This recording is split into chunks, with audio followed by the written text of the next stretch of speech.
Olá, sejam todos muito bem-vindas e muito bem-vindos a este canal aqui, é o canal do projeto Nas Pegadas de Paulo de Tarso. É com muita alegria que estamos aqui novamente a trazer mais um vídeo de estudos sobre as escolas iniciáticas do passado.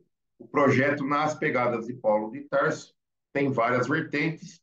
Hoje nós estamos com duas, mas teremos novidades e traremos outra vertente de outros estudos aqui nesse canal. Mas hoje temos a vertente dos estudos das escolas iniciáticas do passado e também do Clube do Livro Espírita. Então, eu já peço a todos que gostem do assunto, que possa curtir, compartilhar, indicar o vídeo, para que possamos propagar essas ideias iniciáticas para aqueles que têm interesse em estudar essas civilizações antigas e também para quem tem interesse em ser sócio, ser membro aí do Clube do Livro Espírita. Então, na descrição do vídeo teremos aqui mais informações e é com muita alegria que estamos aqui e já vamos entrar no assunto do vídeo dessa semana, dos estudos dessa semana. Já vou compartilhar aqui então a nossa apresentação.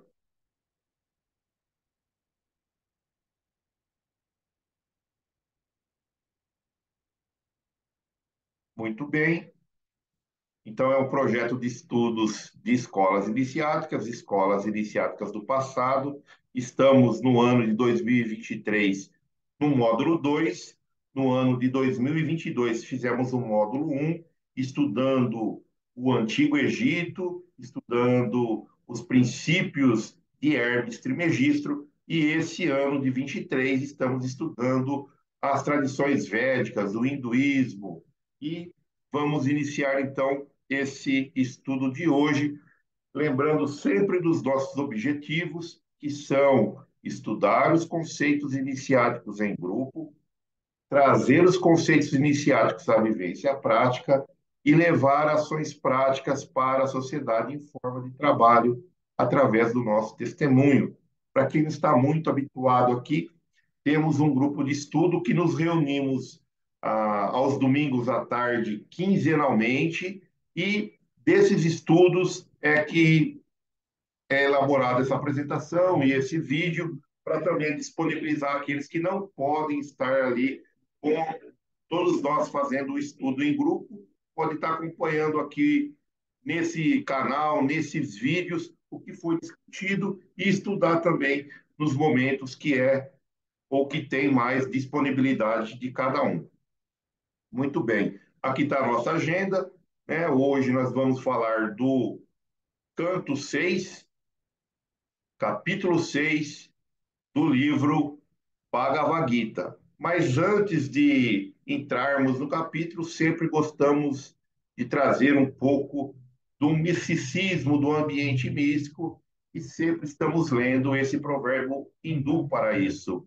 A árvore não prova a doçura dos próprios frutos, o rio não bebe suas próprias ondas, as nuvens não despejam água sobre si mesmas, a força dos bons deve ser usada para benefício de todos. Então, só que nesse provérbio hindu já traz muita reflexão para que nós possamos sempre movimentar as nossas energias no benefício da fraternidade comum, no bem comum, no bem de todos, e deixarmos um pouquinho esse pensamento do eu, né? Pensar mais no eu, deixar de pensar mais no eu para pensar mais no nós.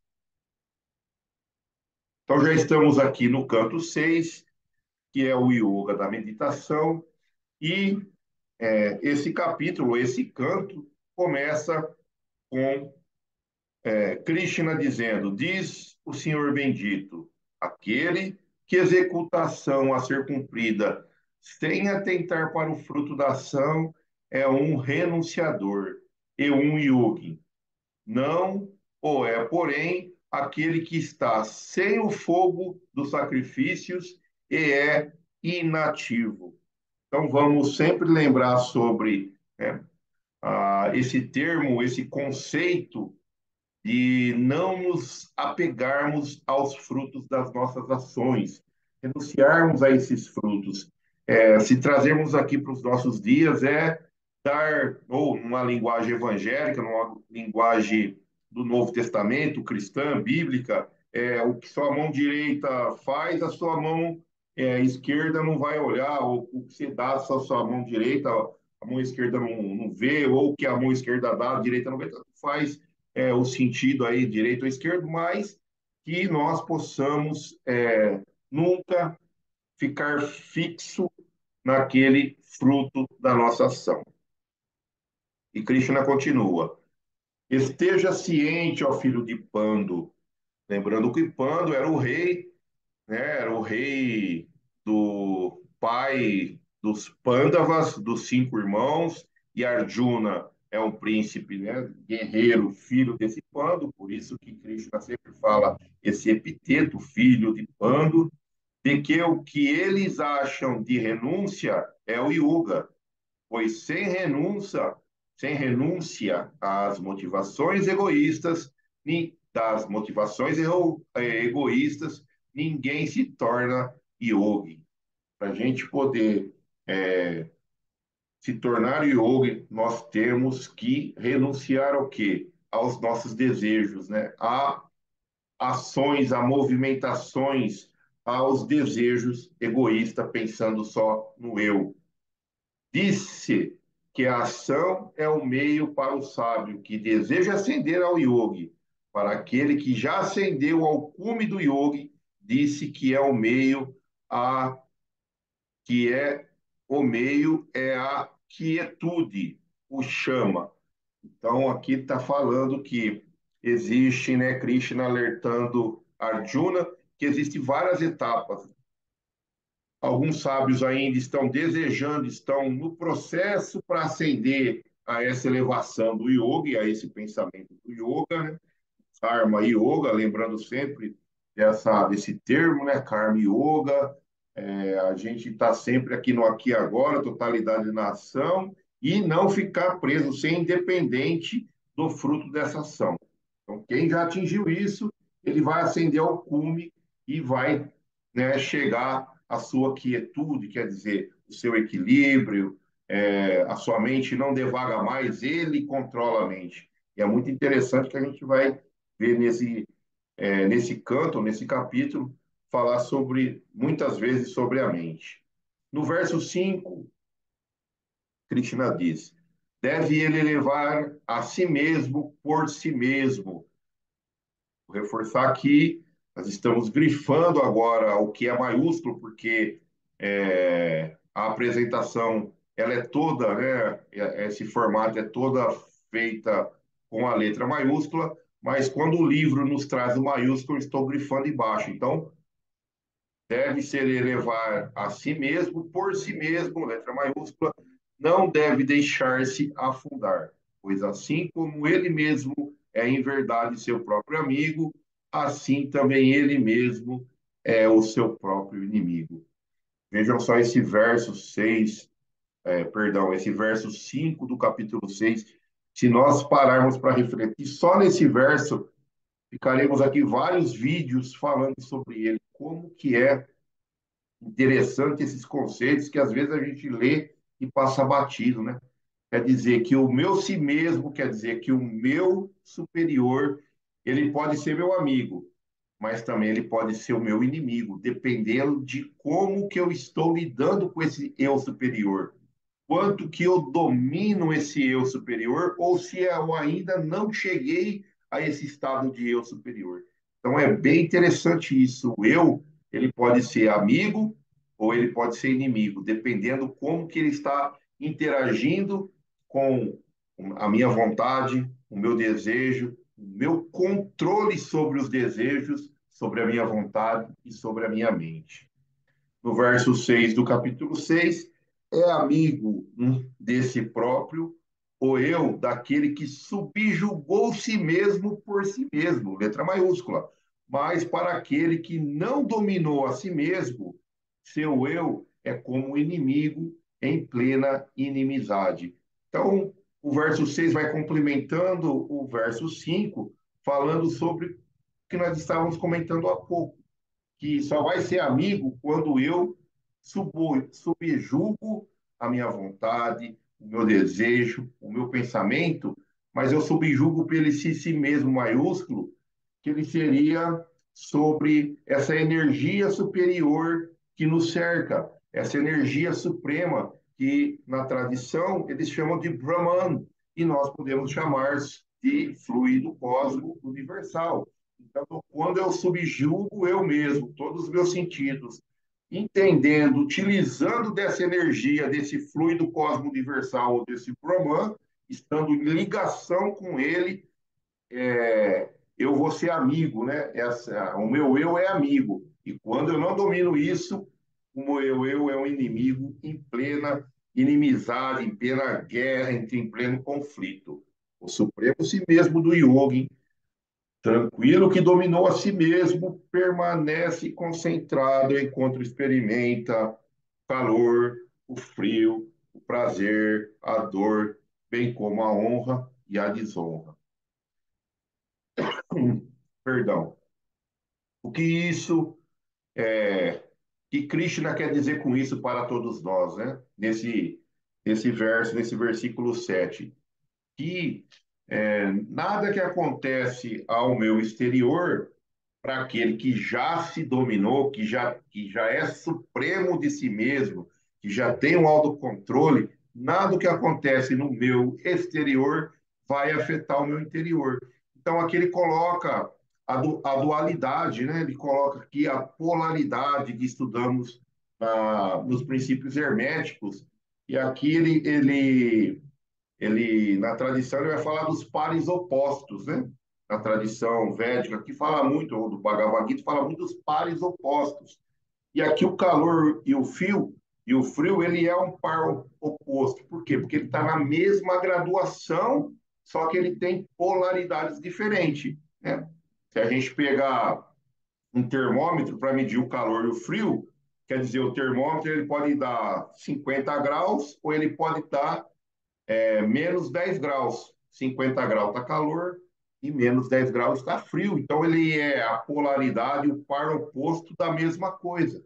Então, quando eu domino, eu equilibro os pares opostos, eu não me deixo dominar, né, por essas experimentações, é quando eu sou ou eu estou dominando a mim mesmo, o meu pensamento, estou dominando os meus sentimentos, estou dominando os meus desejos. No verso 9 ele diz: distingue-se o yogi, cuja faculdade da sabedoria é a mesma para com os companheiros, os amigos de bom coração, os inimigos, os indiferentes, os imparciais, os odiosos e também para os bons e para os pecadores. De novo, está falando de pares opostos, né? Amigos, inimigos, se a gente pegar, né, numa mesma graduação, é a mesma coisa, cada um está num par oposto, está numa polaridade diferente. E para aquele que já consegue ter essa faculdade da sabedoria, ele vai entender que tudo é a mesma coisa, são todos as mesmas, são almas, são pessoas que estão aqui para aprender, para desenvolver, para entender. Então, ele consegue enxergar numa transcendência maior do que só ver aquele recorte naquele momento. Ah, é pecador ou é bom? Na realidade, o bom pode ter sido um dia pecador, e o pecador poderá ser um dia no futuro bom. Então, é assim que enxerga esse que tem a faculdade da sabedoria. No verso 10, ele diz: o yogi deve jungir continuamente a si mesmo. Essa palavra é muito importante para nós que estamos buscando os conceitos iniciáticos, que fizemos escolas de aprendizes do Evangelho, que já somos iniciados em alguma tradição espiritual, porque continuamente nós precisamos continuamente estarmos ali nesse nosso processo que estamos buscando, contínuo, sem interrupção.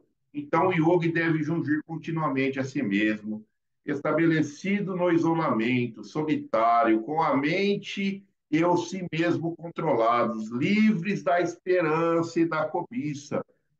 Aqui vem um ponto muito interessante da tradição, né, do Bhagavad Gita, védica, do hinduísmo, que é esse livre da esperança. Por quê? Esperança, né, de esperançar, de querer algo lá na. Quando a gente tem uma esperança que algo vai acontecer, a gente já está ligado ao nosso, né, ligado a uma fruição, ao fruto dessa ação. Então, quando eu li, eu fico livre até da esperança e da cobiça, tornando a mente unipontual, controlada a atividade do pensamento e dos sentimentos, deve ele, sobre o assento, ungir-se no yoga para a autopurificação. Verso 12, verso 13, mantendo o tronco ereto, estamos falando do yoga, da meditação, a cabeça, o pescoço alinhado, imóveis, estável, olhando relaxamente para a ponta do nariz e é, sem relancear os olhos ao redor, tranquilo em si mesmo, despojado de todo medo, firme no voto da castidade, controlando a mente com atenção, voltado para mim, quer dizer, para Krishna, jungido deve-se sentar-se atento a mim, quer dizer, sempre na conexão com Krishna, com Deus, na tradição que Krishna é Deus. Verso 15, ele fala assim, jungindo-se sempre, o yogi de mente controlada se aproxima da paz, a suprema extinção do nirvana, que tem a sua subsistência em mim. Então, aqui ele está falando de nirvana, né? O paraíso, ou os mundos celestes, ou os mundos felizes, ditosos, ou os mundos, né, superiores, o nome que a gente quiser dar. Quando a gente controla essa mente, nós vamos chegando mais perto da paz, do equilíbrio. E é isso que a tradição prega, para a gente poder ter esse controle da nossa mente, né? Ter essa ligação à divindade, essa ligação com Deus. É bem interessante isso, porque nós também aprendemos nas tradições cristãs, tradições espíritas, né? E termos essa conexão, essa ligação através das preces, das orações, das rezas, do nome que a gente quiser dar, com essa divindade. E aqui Krishna vem falar isso, alertando isso, lembrando que esses versos foram trazidos ao conhecimento aqui há mais de 5.000 anos atrás. No 16 ele diz, mas este yoga não é para o glutão, lembrando, glutão é aquele que come, come, come, mas nem para o que não come em absoluto, então também não é para aquele que não come, regime, regime, regime. Nem tampouco para o hábito de dormir demais, nem ainda para aquele que se encontra constantemente desperto, ó Arjuna. Antes, este yoga dissipa o sofrimento daquele que é jungido em relação ao alimento, é a recreação, jungido na execução dos atos, jungido em relação a dormir e ao despertar. Perdão. Então, no verso 16 e 17, Krishna vem nos alertar sobre o equilíbrio. Então, nós temos que estar ali, nem mais, nem menos, né? Aquilo que é necessário. Então, comer o que é necessário, ter recreação, o que é necessário, trabalhar, o que é necessário, dormir, o que for necessário. Então, sempre, nem mais, nem menos. Equilíbrio. Essa é a palavra desses dois verbos, equilíbrio. Temos que sempre estar equilibrados. No verso 18, quando a mente é controlada e repousa no si mesmo, lembrando desse mesmo, letra maiúscula, né, como se fosse esse eu superior universal, despojada de anseio por todo objeto de desejo, então o yoga é chamado jungido, yukta. Muito interessante, né? Então, esse jungido é tendo o estado conectado ou unido, yukta, estado conectado ou unido, quer dizer que ele já está unido a, a energias superiores, a Krishna, a Deus.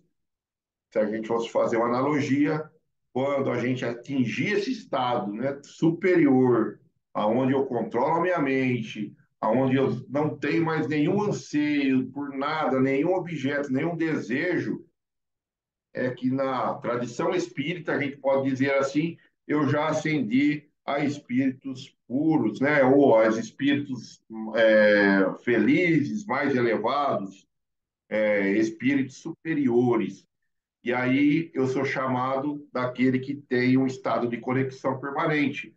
Se a gente pegar aqui um exemplo de um espírito puro, elevadíssimo, que já esteve aqui na Terra, chamado Jesus, Jesus Cristo, ele falava: Eu e o Pai somos um só. Por quê? Porque ele estava com essa conexão, porque ele já tinha a sua mente controlada, ele já era despojado de qualquer tipo de desejo, de objetos, de qualquer coisa, e ele estava sempre em ligação com o Pai, com Deus. No 19, Krishna continua. Como uma lâmpada posta em local sem vento, não bruxeleia, e essa comparação é lembrada quando um yogi de mente jungida pratica o yoga do si mesmo. Quer dizer, a gente não vai ficar quase apagar e volta, né? Se a gente lembrar essa, que eles chamam dessa lâmpada aí, vamos lembrar, né? Que seria aquele pavio que eles colocavam com óleo como se não é quase como se fosse uma vela e o vento vem quase apaga, quase acende. Se a gente pegar uma vela hoje e fizer isso, a gente vai ver. Então ele faz essa comparação, mas que o yogi de mente jugida vai praticar essa coisa sem ter esse bruxuleia, né? Esse bruxuleamento, quer dizer, apaga a mente, sempre concentrado com a mente jungida, sempre ali focado. E é isso que a tradição vem falar para a gente se focar, né? Se ligar com a divindade e estarmos sempre focados aqui e no agora. No versículo 21, Krishna diz: É essa a máxima alegria, qual é extrasensorial, a tídria, e capta pela faculdade da sabedoria somente, e captada pela faculdade da sabedoria somente. Quando ele conhece isso assim estabelecido, ele não se desvia da realidade. Essa realidade aí de letra maiúscula seria aquele conhecimento profundo do que é real realmente, não das coisas transitórias ou das coisas que se acabam aqui no mundo da matéria. Depois de tê-lo obtido, ele pensa não haverá outro ganho maior e repousa nela. Não é abalado nem mais, nem pelo mais atroz sofrimento. Quando a gente atinge um estado de sabedoria grande, que a gente já entende que nós já estamos com, com esse domínio, né, da faculdade da sabedoria, com esse domínio dos nossos pensamentos, dos nossos sentimentos, esse equilíbrio, nenhum sofrimento que vai acontecer comigo vai me destabilizar. Por quê? Porque eu entendo que esse sofrimento também é algo para o meu crescimento que vai passar, que vai, o sofrimento vai acabar, assim como vai acabar todos os corpos físicos que estão nesse planeta. No 23, Krishna diz: Isso deve ele conhecer como aquilo que é denominado yoga, a desunião da união com o sofrimento. Olha que legal, a gente já não se apega ao sofrimento, né? Então a gente vai ter um sofrimento sem muita dor, ou vai ter dor sem muito sofrimento. Por quê? Porque a gente vai desunir, né, as nossas ações com o sofrimento. Esse yoga deve ser praticado com determinação e sem espírito de desalento. Quer dizer, a gente não vai desanimar, vamos ali, desalento, desânimo, a gente vai perseverar na prática de desunir as nossas ações, os nossos pensamentos com o sofrimento. O 26 diz: para onde quer que divague a mente instável e inconstante, de lá deve ele, refreando-a, trazê-la de volta ao controle de si mesmo. Eu acho que essa prática aí, esse verso é muito importante para a gente refletir, Até quando a gente está fazendo oração, né? Que às vezes a gente vai fazer uma oração na tradição cristã, estamos ali fazendo a nossa oração, de repente nós já estamos pensando em outra coisa. Muitas vezes acontece isso, a nossa mente devaga. E Krishna fala sobre isso, ó, cuidado, a hora que a mente fugir, opa, perceba que ela fugiu, refreia e traga ela ao controle, quer dizer, volte aqui para a oração. Na tradição, está falando aqui da meditação.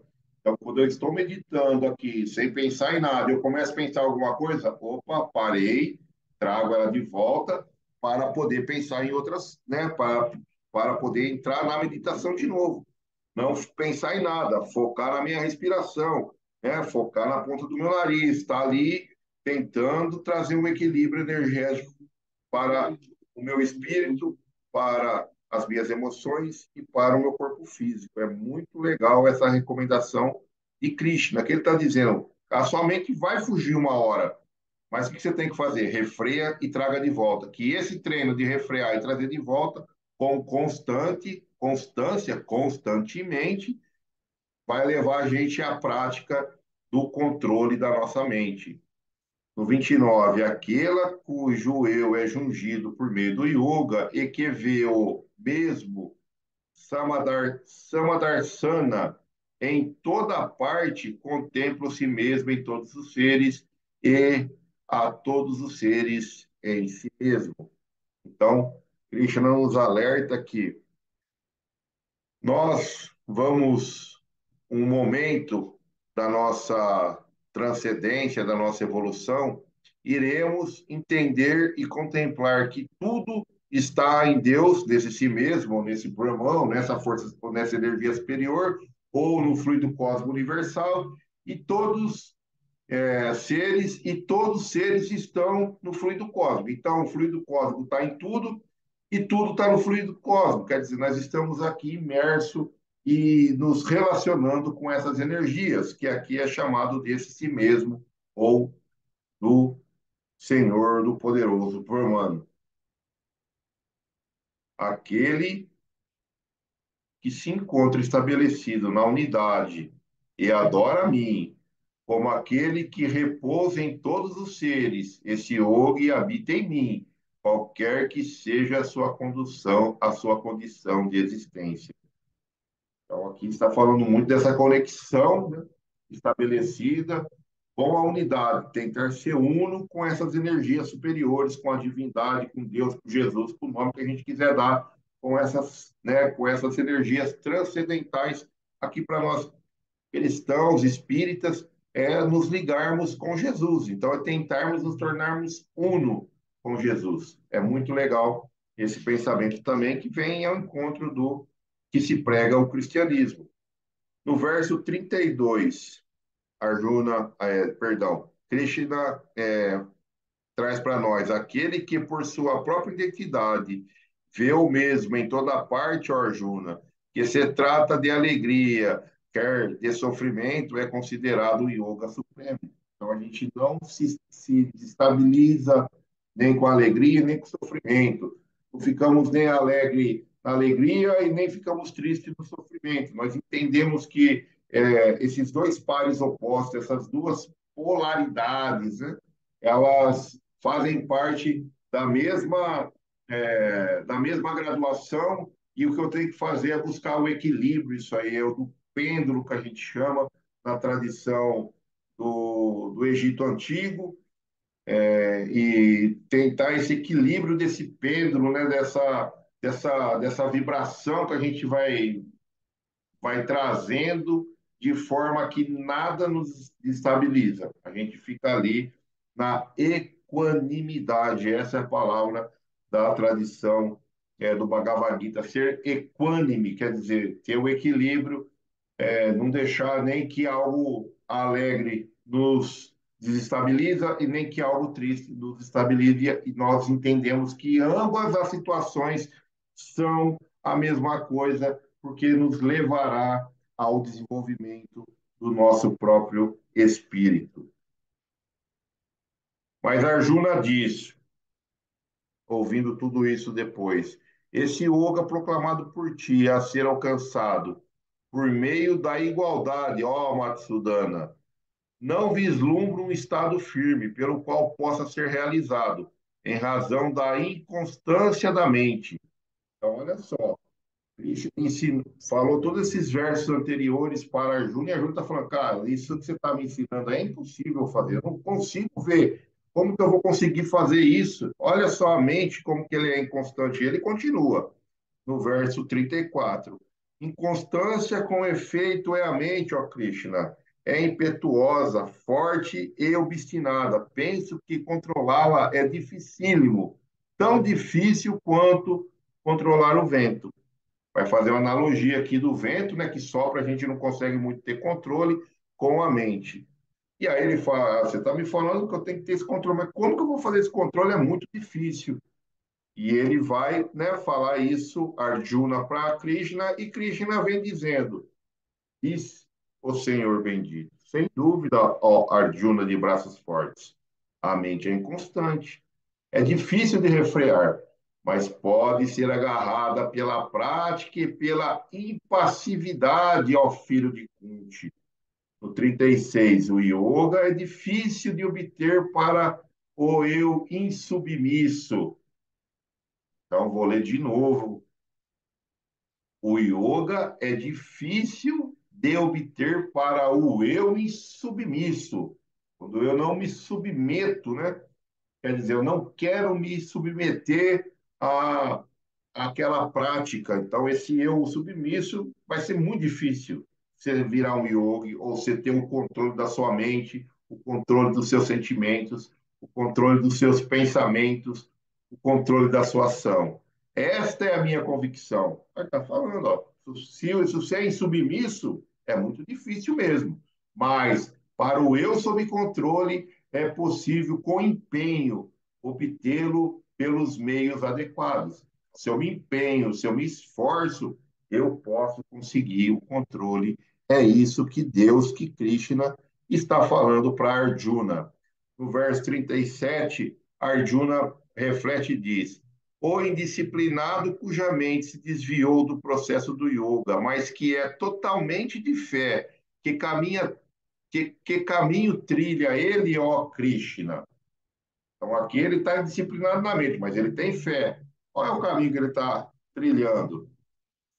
Diz o Senhor bendito, ó filho de Pritá, nem aqui na terra, nem no mundo acima, ou seja, depois da morte, sofrerá ele a destruição, pois segue, ninguém que faz o bem segue um caminho ruim, ó filho. Chegando aos mundos dos que praticam a virtude e ali residindo por infindáveis anos, o que falhou no yoga nasce novamente numa família de pessoas puras e auspiciosas.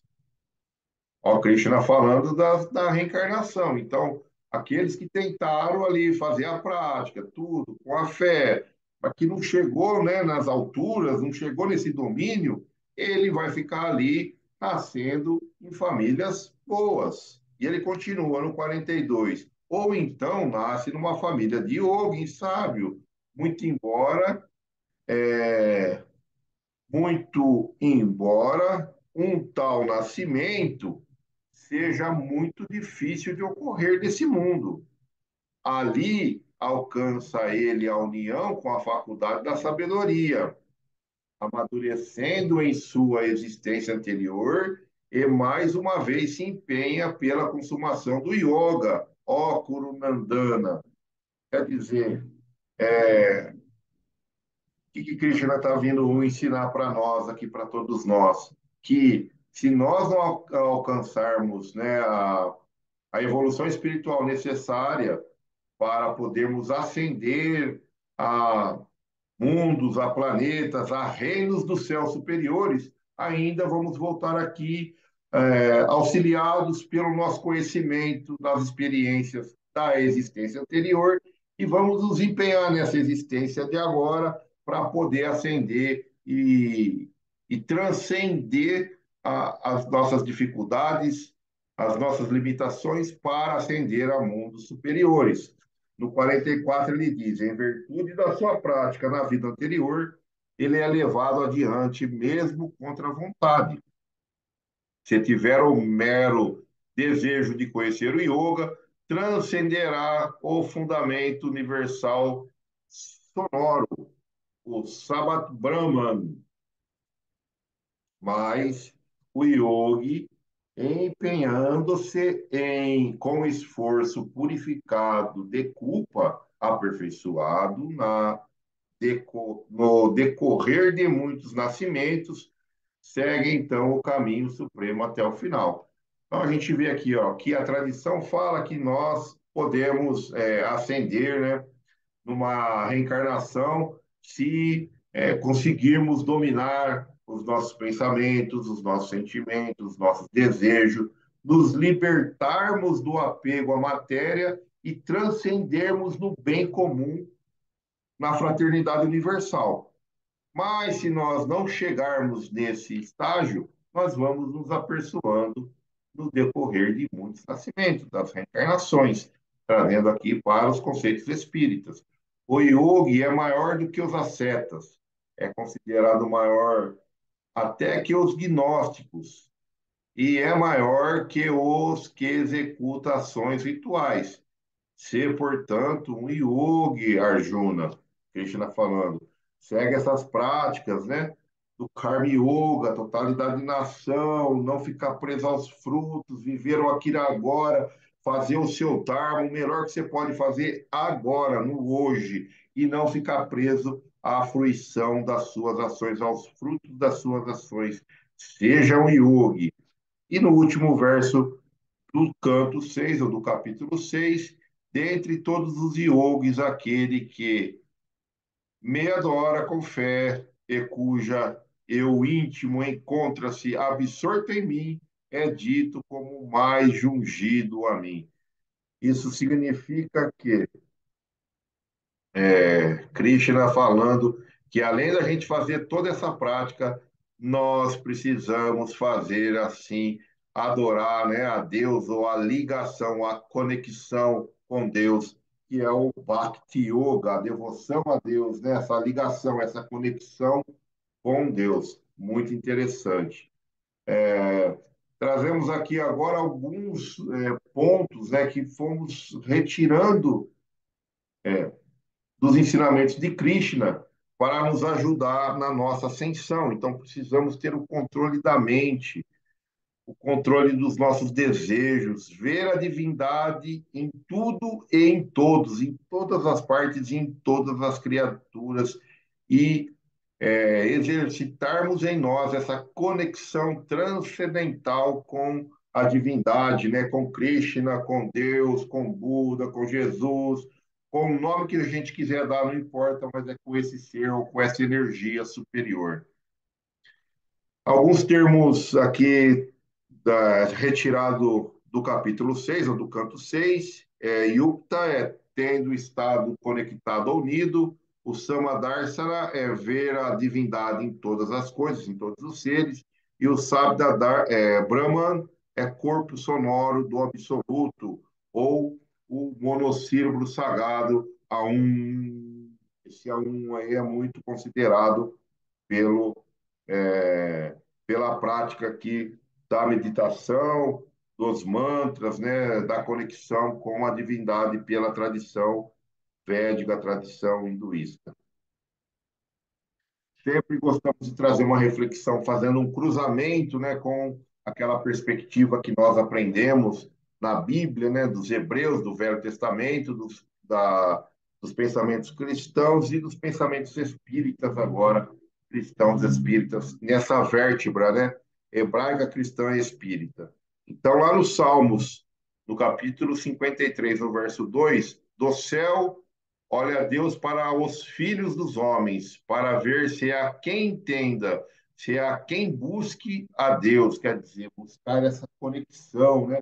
Ele está olhando de lá, né, da onde que ele está aqui, segundo os salmos dos céus, né, nessa simbologia, para ver quem é que está buscando a Deus, essa conexão com Deus. Em Salmos também, no Salmo 146, no versículo 2, louvarei ao Senhor durante a minha vida, cantarei louvores ao meu Deus enquanto eu viver. Olha só como que esse salmo vem falar dessa conexão, né? Louvarei ao Senhor durante toda a minha vida, enquanto eu viver, quer dizer, constantemente estar aqui com essa ligação louvando a Deus.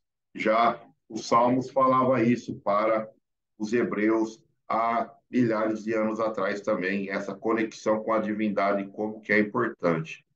Primeira carta ao Coríntios, capítulo 3, verso 9: pois somos cooperadores de Deus, vós sois lavoura de Deus, edifício de Deus. Então, aqui Paulo está falando que nós somos esses cooperadores que precisamos estar na conexão com Deus, esse edifício de Deus, esse templo que Deus também habita dentro de nós. Nos Gálatas, capítulo 2, verso 19: porque eu, mediante a própria lei, morri para a lei, a fim de viver para Deus. Estou crucificado com Cristo. Então, que nós também possamos, assim, morrer para a lei, né? Pela própria lei aqui, que lei? A lei dos homens, né? E viver crucificado com Cristo é estar junto com Cristo em todos as atitudes que nós executamos, que nós fazemos, em todas as palavras, em todos os pensamentos, estarmos crucificados com Cristo, estarmos junto com Cristo nessa luta de transformação de nós mesmos e de todo o planeta, a transformação de todos os seres em pessoas melhores, em seres humanos melhores. Aqui também trazemos aqui uma ideia para quem fez e gosta de estudar, né, no livro Iniciação Espírita, da Escola de Aprendiz do Evangelho, da Aliança Espírita Evangélica, na Escola de Iniciação, na aula 75, Pensamento e Vontade, e na aula 86, Plano Divino e a Lei da Evolução. Então, para quem já fez a Escola de Aprendiz do Evangelho, ou para quem quer estudar lá dentro, que é aberto também, né? O livro, quem tem o livro, quem conseguiu o livro Iniciação Espírita, pode ir lá nesses capítulos e dar uma olhada no que está falando, que está muito também ligado a, aos pensamentos aqui desse canto, e é muito interessante a gente revisitar essas aulas e esses conceitos. O exercício prático que nós fizemos no momento de partilha: quanto de esforço estou aplicando para controlar meus impulsos e meus desejos? Aí, quando nós estávamos lá no estudo, nós compartilhamos, né? Cada um aí dos integrantes do grupo de estudo fala um pouquinho de si.